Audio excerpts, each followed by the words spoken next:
Meu nome é Claire, tenho 42 anos e sou médica em Marselha. Esta cidade, com seu charme mediterrâneo e sua efervescência, sempre me atraiu. Meu marido, Julian, é professor universitário e tem 44 anos. Temos 2 filhos maravilhosos, Lucas e Marian, que são nosso maior orgulho. Tudo parecia perfeito, pelo menos na aparência. Julian e eu nos conhecemos na universidade há quase 20 anos. Ele, brilhante intelectual, cativava a audiência com suas aulas apaixonantes sobre filosofia contemporânea. Eu, estudante de medicina, era fascinada por sua eloquência e carisma.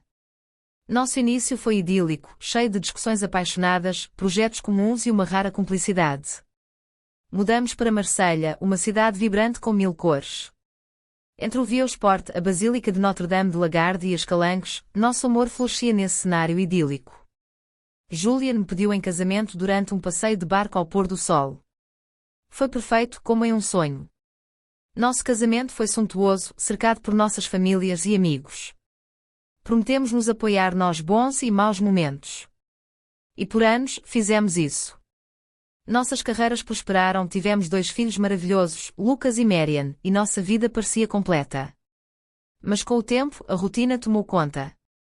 Julian se tornou cada vez mais absorvido pelo trabalho, pesquisas e conferências no exterior. Por outro lado, entre os plantões no hospital, consultas e a gestão da casa, eu frequentemente me sentia sobrecarregada. Nos tornamos como 2 colegas de quarto compartilhando um espaço sem realmente compartilhar nossas vidas. Os primeiros anos foram idílicos. Nossas carreiras decolaram. Julian publicava artigos e dava conferências pelo mundo, enquanto eu me dedicava à prática médica e à pesquisa. Éramos uma equipe, nos apoiando mutuamente em nossas ambições. Mas, aos poucos, a distância se instalou. Julian passava cada vez mais tempo na universidade ou em viagem. Suas ausências se tornaram cada vez mais frequentes e longas. Eu, por outro lado, tentava conciliar o trabalho no hospital, os plantões noturnos e a gestão da casa e dos filhos. Nossas conversas se tornaram raras, muitas vezes limitadas aos aspectos logísticos de nossa vida cotidiana. Os momentos de intimidade se tornaram cada vez mais raros e uma certa frieza se instalou entre nós. Eu pensava que era uma fase que passaria, mas essa distância me pesava cada vez mais. Nossas raras noites juntos eram muitas vezes marcadas por um silêncio pesado, cada um mergulhado em seus pensamentos e preocupações. Eu lembrava com nostalgia das nossas discussões inflamadas, nossos risos cúmplices. Tudo isso parecia pertencer a um passado distante. Tentei reavivar a chama, planejar saídas, férias em família, mas Julian sempre parecia preocupado, distante. Sua paixão pelo trabalho prevalecia sobre tudo o mais. E eu me perdia nas minhas responsabilidades de mãe e médica. Foi nessa época que conheci Isabel. Ela chegou ao hospital como uma lufada de ar fresco. Sempre sorridente, dinâmica, ela trazia uma energia positiva à nossa equipe. Rapidamente nos tornamos amigas. Ela era mais jovem, cheia de vida e tinha algo que fazia com que todos gostassem dela imediatamente. Começamos a passar tempo juntas fora do trabalho. Ela me ajudava a relaxar, a pensar em outra coisa que não meus problemas diários. Nossas conversas eram leves, alegres e eu apreciava sua companhia. Mas um detalhe me escapou, um detalhe crucial que ia abalar minha vida. Isabel e Julian começaram a se encontrar. O caso deles aparentemente começou durante uma festa organizada pela universidade para celebrar um dos seus sucessos acadêmicos. Julian, charmoso e sedutor como sempre, chamou a atenção de Isabel. O que no início era apenas uma paquera inocente rapidamente se transformou em algo bem mais sério. Eu não tinha notado nada. Cega pelas minhas próprias preocupações, não via os sinais. Julian chegava cada vez mais tarde, alegando reuniões ou urgências de última hora. Isabel, por sua vez, se tornava estranhamente distante durante nossas conversas.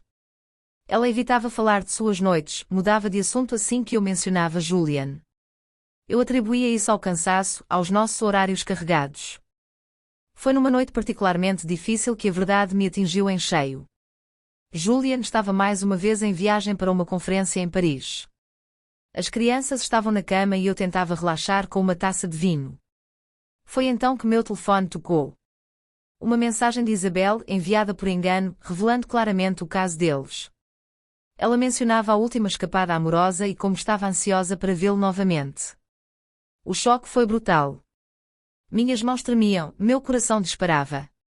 Eu lia e relia a mensagem, esperando ver algum erro, um mal-entendido. Mas a realidade estava lá, cruel e inevitável. Julian, o homem com quem eu havia compartilhado tantos anos, me traía com aquela que eu considerava uma amiga. A dor da traição era insuportável. Eu queria gritar, quebrar tudo. Como eles podiam fazer isso comigo? Por quê? As perguntas rodavam na minha cabeça sem encontrar respostas. Eu me sentia presa, sufocada pela angústia e raiva. No dia seguinte, confrontei Julian. Ele voltou cansado e visivelmente estressado pela viagem. Assim que ele entrou pela porta, mostrei a mensagem. Seu rosto ficou pálido e ele não negou. Suas desculpas, suas justificativas, só alimentavam minha raiva. Como ele podia trair nossa família dessa maneira? Julian tentava se justificar, falando da rotina, da paixão que se extinguiu entre nós. Mas nada do que ele dizia podia acalmar minha raiva. Cada palavra que ele pronunciava parecia cavar ainda mais o fosso entre nós. Os dias que se seguiram foram um verdadeiro pesadelo. As crianças, muito jovens para entender, sentiam a tensão palpável. Julian saiu de casa, se instalando na casa de um amigo, e eu tinha que continuar trabalhando e cuidando da casa. Mas por dentro eu me sentia vazia, traída, devastada. Meus colegas no hospital logo notaram meu estado. Alguns murmuravam, especulavam. A notícia da nossa separação se espalhou rapidamente e os olhares de pena ou curiosidade me deixavam desconfortável. Evitei Isabel tanto quanto possível. Suas tentativas de explicação e reconciliação me repugnavam. Como ela ousava? Cada vez que eu a via, era como mais uma facada. Vê-la continuar a trabalhar como se nada tivesse acontecido, sorrindo para os outros, me deixava louca de raiva. Demorou um tempo, muito tempo para eu me reconstruir. Consultei um advogado e iniciei os procedimentos para o divórcio. O processo foi longo e doloroso, mas me permitiu virar a página. Decidi me concentrar na minha carreira e nos meus filhos. Lucas e Marian precisavam de estabilidade, de pontos de referência, e eu precisava ser forte por eles. Os procedimentos de divórcio foram longos e exaustivos. Cada etapa era um lembrete doloroso da traição, do que havíamos perdido.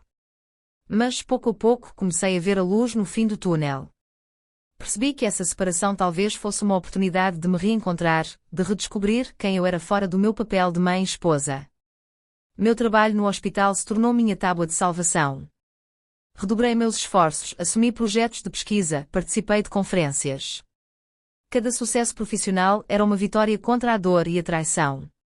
Também encontrei conforto junto aos meus colegas, amigos e família. O apoio deles me permitiu aguentar firme. Com o tempo, a ferida começou a cicatrizar. Redescobri paixões esquecidas, retomei atividades que havia deixado de lado. A leitura, a jardinagem, os passeios com meus filhos. Cada momento de felicidade, por menor que fosse, era precioso. Julian, por sua vez, continuou sua relação com Isabel. Eu os via raramente durante os encontros relacionados às crianças. A presença deles não me machucava mais, eu os via com indiferença. Eles faziam parte do meu passado, um capítulo encerrado da minha vida. Mesmo tive que lidar com a presença deles em algumas reuniões de pais na escola das crianças. Ver Isabel assumir um papel na vida dos meus filhos foi um golpe duro, mas aprendi a lidar com essa nova realidade. Hoje me sinto mais forte, mais realizada. Essa provação me ensinou a me conhecer, a me redescobrir. Percebi que podia ser feliz sozinha, que meu valor não dependia de um homem ou de um relacionamento. Meus filhos são minha prioridade e cada sorriso em seus rostos é minha maior recompensa. Também me aproximei da minha família e amigos. O apoio deles foi inestimável durante esse período. Passamos férias juntos, finais de semana explorando a região, noites discutindo e rindo. Esses momentos foram bálsamos para meu coração ferido. Profissionalmente, atingi alturas que nunca imaginei. Fui convidada a dar conferências, a participar de pesquisas inovadoras. Meu trabalho foi reconhecido e apreciado, e isso me deu uma enorme satisfação. Até considerei escrever um livro sobre minhas experiências, tanto pessoais quanto profissionais. Quanto ao amor, eu não estava com pressa. Tirei tempo para me reconstruir, para redescobrir o que me fazia feliz. Tive alguns encontros, mas nada sério. Aprendi a apreciar minha própria companhia, a saborear os momentos de solidão. Marselha, com seu clima ensolarado e sua doçura de viver, foi o cenário perfeito para esse renascimento. As caminhadas ao longo da corniche, os banhos nas calanques, as noites animadas no Viosport, tudo isso contribuiu para o meu bem-estar. E então um dia conheci alguém. Não estava previsto, não era procurado. Um colega do hospital, recentemente transferido de Paris. Começamos trocando sobre nossas paixões comuns, a medicina, é claro, mas também a literatura, a música. Progressivamente, uma cumplicidade se instalou. Não era a paixão avassaladora da minha juventude, mas algo mais doce, mais maduro. Nós tomamos nosso tempo, sem pressa. As crianças o aceitaram bem e isso me tranquilizou. Era importante para mim que se sentissem à vontade, que aceitassem essa nova pessoa em nossas vidas. As coisas evoluíram naturalmente, sem precalços, e pela primeira vez em muito tempo, me senti serena, em paz. Os jantares em família retomaram seu lugar, com discussões alegres e risos. Encontrei uma certa normalidade, um equilíbrio. Os anos passaram e posso dizer que reencontrei o equilíbrio. A dor da traição diminuiu, substituída por uma resiliência e uma confiança renovadas. Meu casamento com Julian faz parte do passado, uma lição dolorosa, mas necessária, que me permitiu crescer. Julian e Isabel ainda estão juntos e eu lhes desejo o melhor, sem amargura. Eles fazem parte do meu passado, mas não definem mais meu presente ou meu futuro. Aprendi a perdoar não por eles, mas por mim, para me libertar do peso do rancor. Hoje, minha vida é cheia de projetos e perspectivas.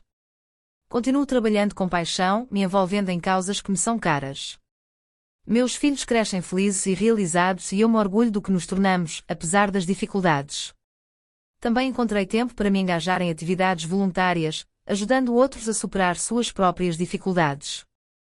Isso me trouxe uma sensação de satisfação e realização que nunca havia sentido antes. A vida nunca é simples, mas é cheia de surpresas e reviravoltas. Cada prova, cada dificuldade é uma oportunidade de se superar, de se reinventar. Aprendi a ver as coisas sob uma nova luz, a apreciar cada momento, cada pequena vitória. E acima de tudo, aprendi a me amar, a me respeitar, a nunca aceitar menos do que mereço. Essa história de infidelidade, por mais dolorosa que fosse, finalmente me permitiu me libertar, retomar minha vida. Em Marselha, sob o sol mediterrâneo, reencontrei minha paz interior. E é com uma nova determinação que continuo avançando, um dia de cada vez, saboreando cada momento dessa nova vida que construí com minhas próprias mãos.